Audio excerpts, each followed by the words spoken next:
All right. Hello. Welcome to our latest Writers Who Run. Today I'm here with Stephanie Reents, author of We Love to Run, a novel that follows a women's cross country team over the course of a season and all the drama that ensues. It was published this past August.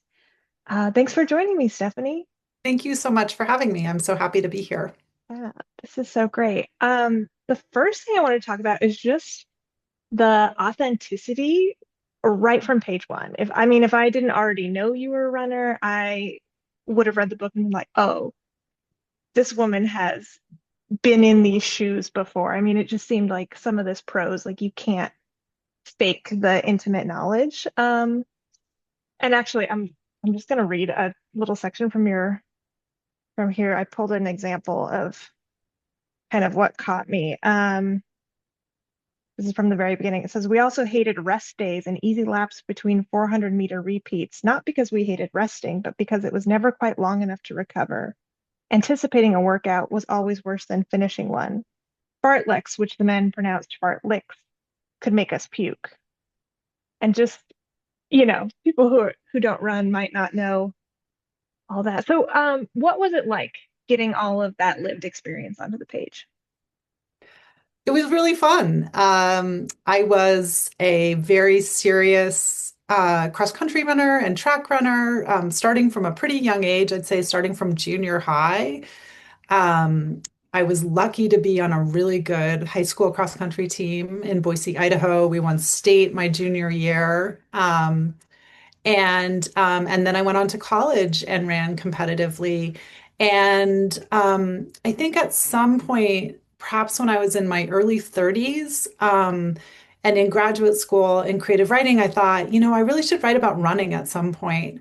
And I wrote a short story my first year of graduate school that used the we voice of the team that you Mm-hmm. find in the novel, and the story was a failure. The smartest, the smartest kid in the class, a guy named Eli, said, "You need to find a plot." And he was right. The story didn't have a plot, but it did have a lot of the details or some details from my running experience. And it had the communal voice of the team. And I put that story aside for, gosh, 18 years or so. And then eventually I came back and I thought, like, let me work on this again. And at that point I was in my 40s or 50s when I started working on the novel. And so it was really a wonderful opportunity to kind of go back to all of those experiences I'd had as a runner and Mm-hmm. really try to remember them and try to get them onto the page. And I think, like, most writers know this, like, the more you remember, the more you remember. So as I wrote into the experience of my cross country runners, I remembered more and more details about what it was like to be on a team, what it was Mm-hmm. like to be, what it was like to be preparing for a race, what it was like to actually be racing, and the strategies you might use in a race. Mm-hmm. And so it was just like, weirdly enough, even though the book has definitely some tragic elements in it, but it was really such a pleasure to revisit that period of my life and the experience of being a pretty serious runner. Mm-hmm. That's so interesting that you brought up that the communal voice came to you so early on. Because I was going to ask, like, was that something that came later? You tried a Yeah, couple points of views and then that one came out, but it yeah. sounds like you started there. I started with that voice, and I wish I could remember how I found that voice. I don't remember what I was reading, and that this was like 1999. I don't remember what I was reading in graduate school, but I'm sure I'd read a few stories that had the we voice in it, Mm-hmm. and I thought it would just be. I felt like such an appropriate choice for a team novel, where a team has a kind of identity of its own. It has an identity that's bigger than or separate from the identities of the individual runners. Mm-hmm. And it felt really liberating to find that voice. Maybe less so back in 1999 when I was using it, but when I started to write the novel, I realized how flexible the we could be. It could be omniscient. It could allow me to like zoom in to the thoughts of individual characters. It could allow me to say things about characters that they might not themselves say. And it also allowed me to write from the communal identity of the team. And so at moments I thought, am I really getting away with this? Because I felt like I was breaking some rules that I normally follow. But then at a certain point, I just thought, I am getting away with it and it's working. But then I think the question for me was, am I going to write the whole novel from the we point of view? And there are certainly novels that are good examples of we, like The Virgin Suicides by Jeffrey Eugenides um, is a first person plural novel.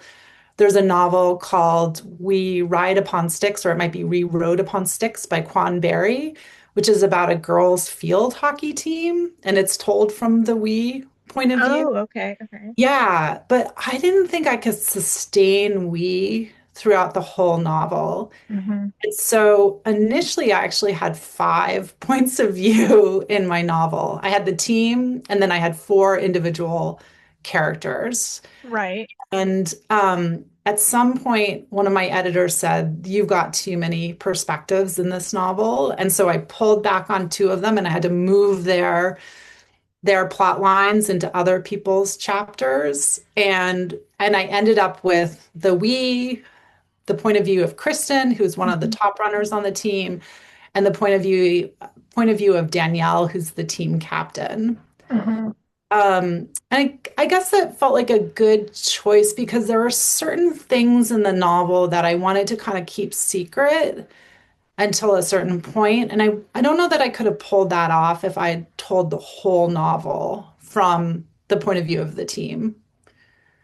Yeah, I could see that how that you would almost need to rely on that omniscience, and then that secret would be harder to keep. I could totally see that. Exactly. Yeah. I think that would have been beyond my skill as a writer at this point to keep a secret from the omniscient in the omniscient point of view. Although Yeah. I'm quite certain that some writers have done it, but I didn't think I could do it.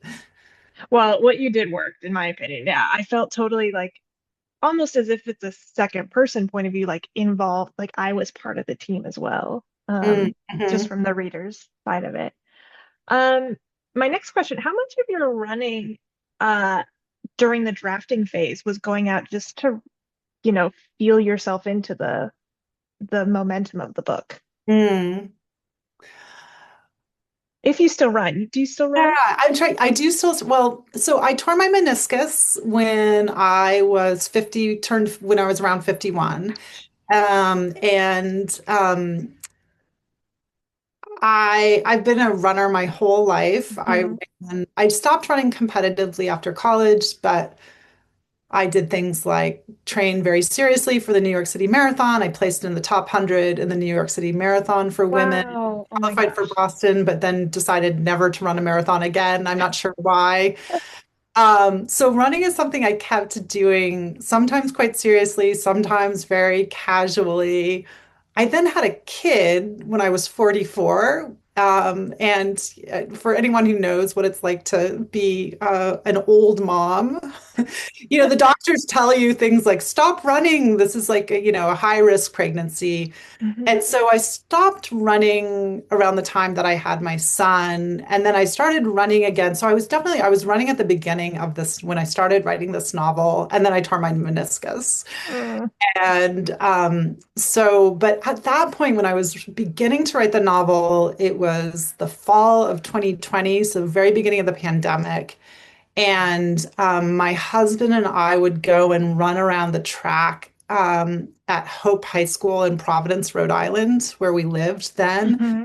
And it was just so wonderful to be running again and pretty pathetic, probably for most runners, because I'd run like 2 or 3 miles around the track. But it was a wonderful way to like end each day. Um, Hmm. so I don't think I was necessarily using running in my writing process. Although certainly I think the thing that I've learned from running over the years is patience. Mm, And that's something I'm learning again right now because I'm sort of tiptoeing back into running and I'm realizing if I'm going to be a runner, I'm now 55. If I'm going to be a runner, I'm going to have to slow way down. And that is mhm, so hard for me. I'm a person who still thinks an 8 minute mile is really slow.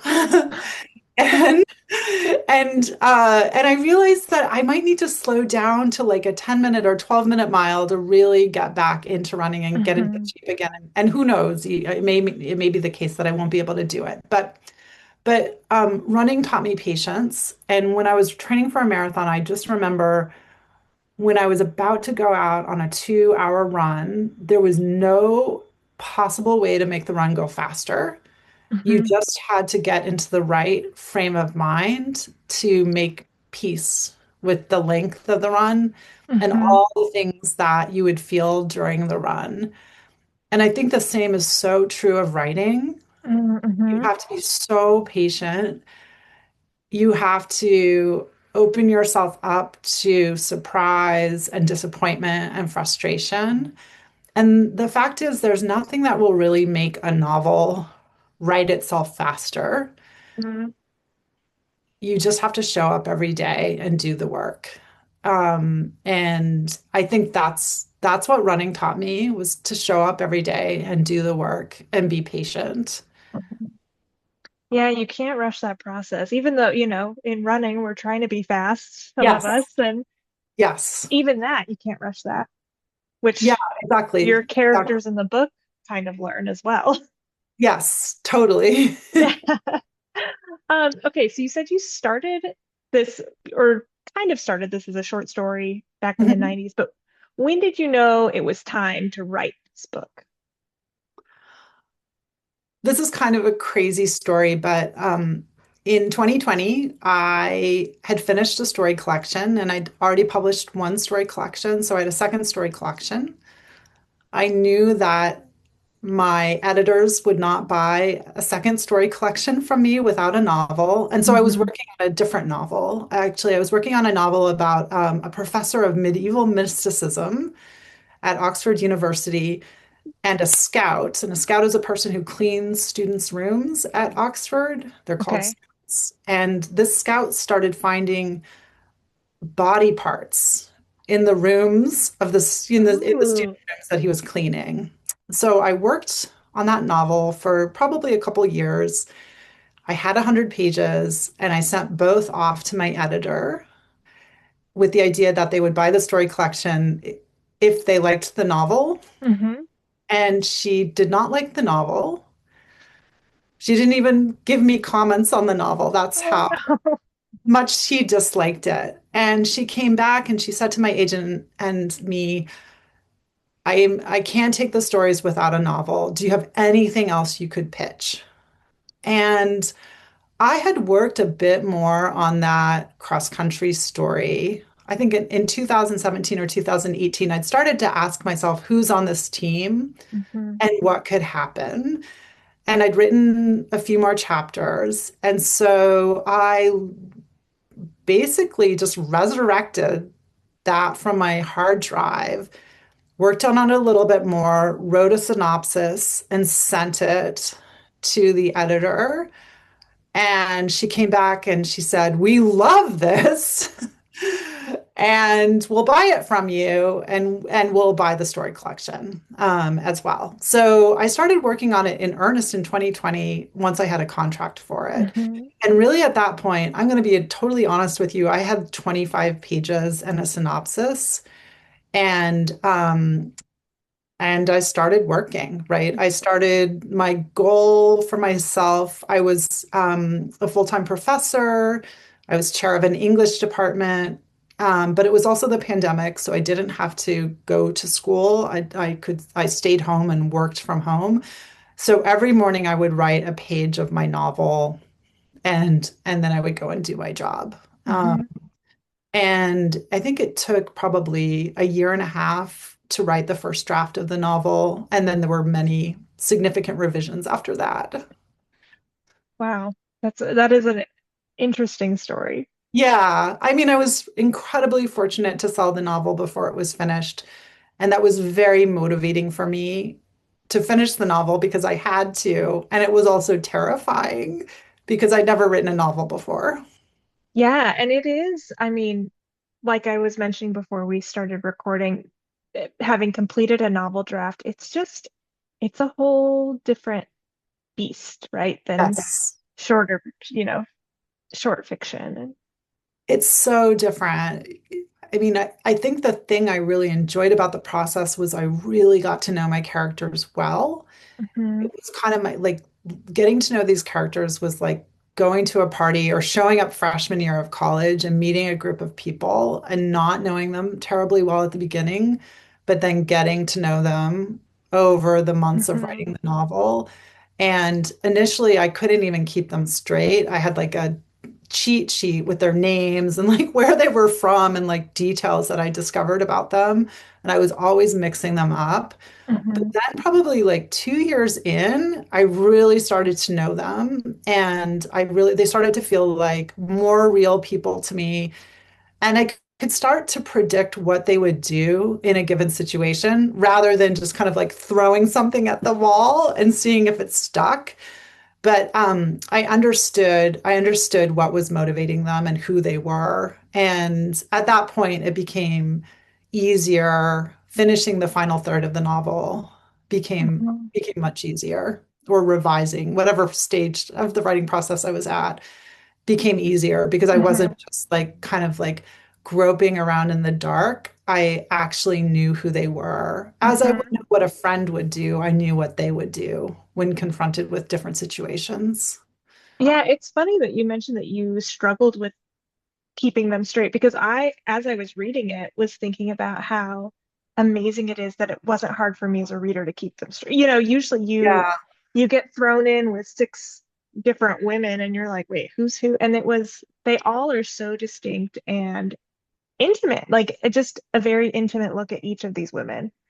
Um, Thank you so much for saying that, that you could yeah, keep them straight. yes, 100%. I'm curious, how has the reception of the book been? Especially like, have you heard from, current or former cross-country runners who have found the book Hmm. resonant?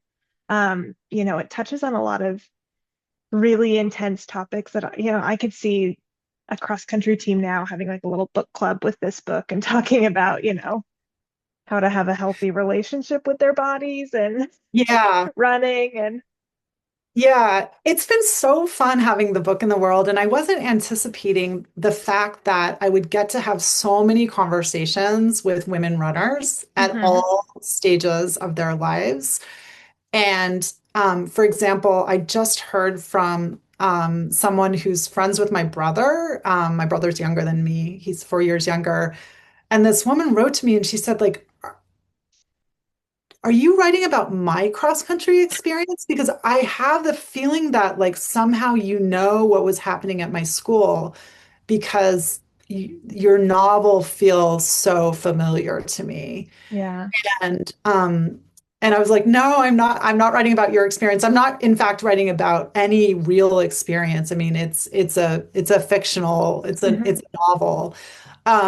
So that was really interesting, and I'm really excited to talk to her about what her experience was like in college. We haven't had a chance to have that conversation yet, but it's interesting because yes, I've heard from a lot of women runners. I've heard from women coaches who've talked about how like even my novel set in 1992, but they've talked about how even into the 2000s and beyond, they saw some of the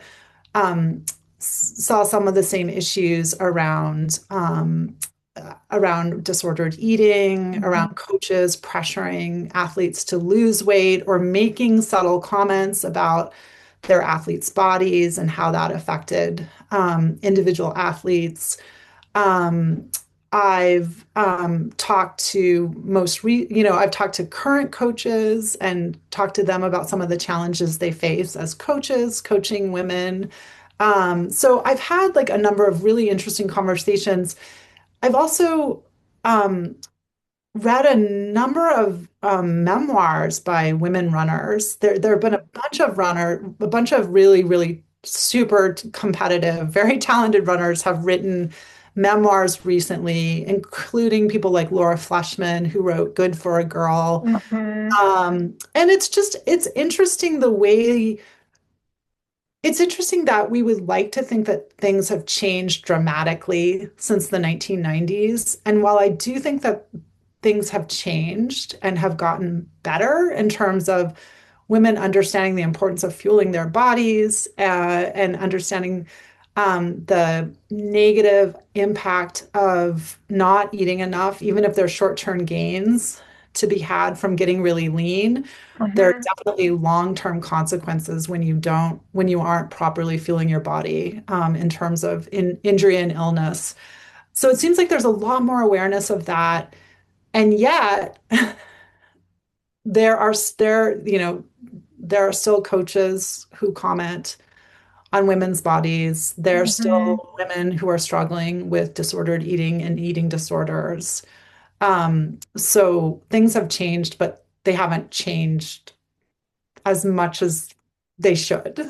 Yes. Yeah. I feel like the difference is we just see more coverage in the media. It's going to be more of a news story when people speak out about this versus being Hmm. so ubiquitous. Of course, we don't know what's going on behind closed doors, but I hope things are starting to change. Hmm. Um, yeah, and Lauren Fleshman's book was just incredible also. Yeah, So fantastic book. Yeah. yeah, yeah, yeah. Um, okay, so you mentioned you're working, or is that second short story collection out? Is it coming out? It's coming out. So Okay, I've been revising a few of the stories in it. okay, And it's interesting because it was basically done in 2020, but it couldn't come out until after my novel was published. And so I'm revisiting stories that I haven't looked at since 2020. Um, okay. and that's really fun and exciting. I think once I figured out how to approach the stories in a very kind of open way again, it's really interesting to go back into them. Oh, interesting. Okay. I can't wait to read those. I'll have to check out your other short story collection too, because I have not read that. My first story collection was The Kissing List. Yeah. Are you working on any other novel ideas? I would love for you to go back to that other novel. That Yeah, sounds very I might go interesting. back to the other novel. I've been If thinking I about get a it say. recently. Yeah. Yeah, it's funny.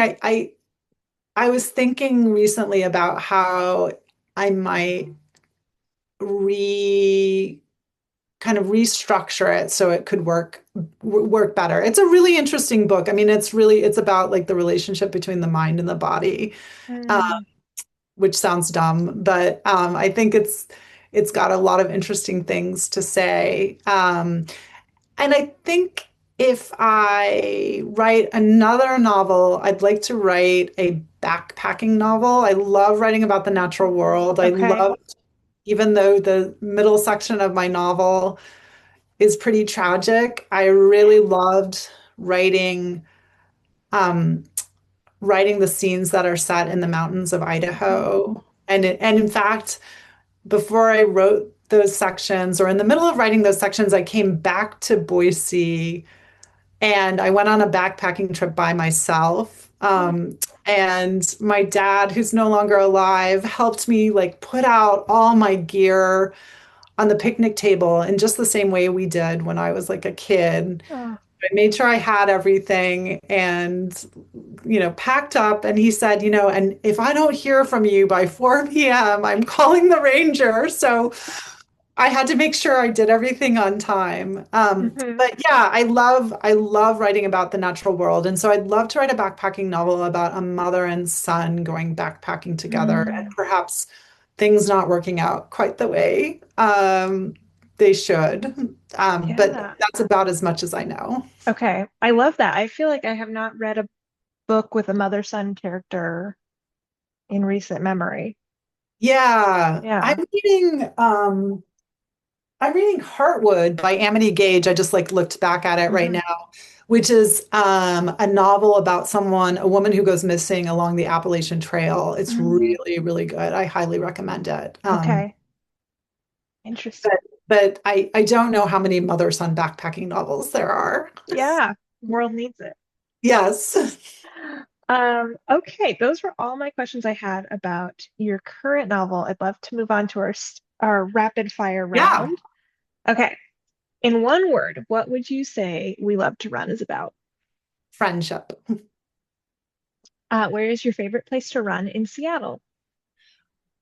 Well, now that I'm running very slow miles, I'm supposed to do this in a word, but running slow miles again, I'm doing it along the bluff in Magnolia, so Oh, overlooking Elliott Bay, beautiful.